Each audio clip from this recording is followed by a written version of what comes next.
पहली खबर गेहूं से जुड़ी। गेहूं के लिए रबी मार्केटिंग वर्ष 2025-26 की शुरुआत तो हो गई है, लेकिन इसकी शुरुआत पहले से ही बाजार में गेहूं के भाव घटने के साथ हुई है। बीते 20 दिनों में कीमतें 15% से ज़्यादा टूट गई।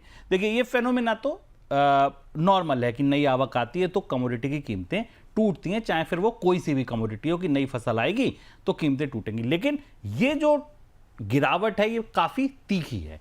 11 मार्च को दिल्ली में भाव 3100 रुपए प्रति क्विंटल था, जो मंगलवार को 2622 रुपए दर्ज किया गया।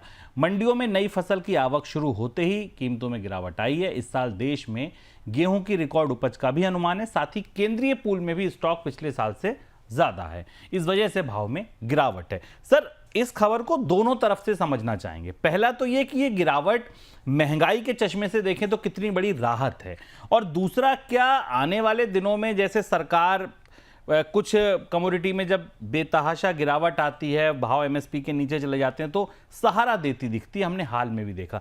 क्या यहां भी वैसी स्थिति दिखेगी? क्योंकि भाव अभी तो एमएसपी के ऊपर है, लेकिन अगर जिस गिरावट की जो रफ्तार है अगर ये जारी रही तो भविष्य किसी ने नहीं देखा। शुभम, और इसका एक तीसरा चश्मा भी है। ग्लोबल व्हीट प्राइसेस को लेकर जो आउटलुक मिल रहे हैं वो भी काफी उलझे हुए से हैं।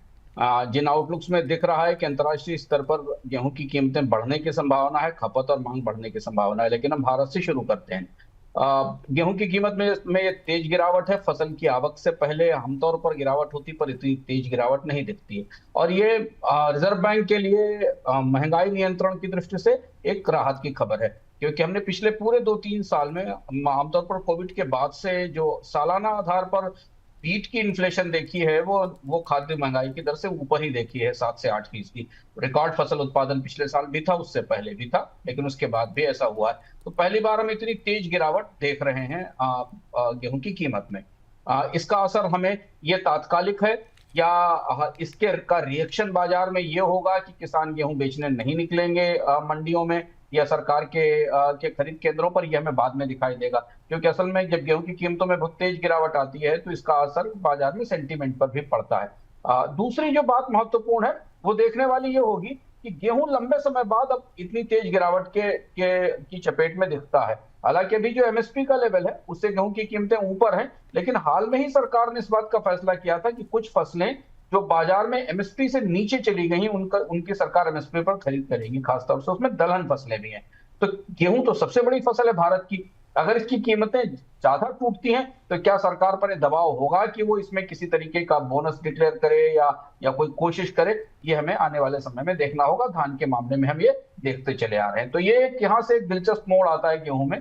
तीसरा जो पहलू है, जो इसका बिल्कुल उल्टा है, पैराडॉक्स है, वो ये कि भारत में रिकॉर्ड अनाज उत्पादन की घोषणाएं आ रही हैं और दूसरी तरफ से गर्मी बढ़ने की संभावनाएं भी के आकलन भी आ गए हैं आईएमडी के, जिन पर हम आगे चर्चा करेंगे।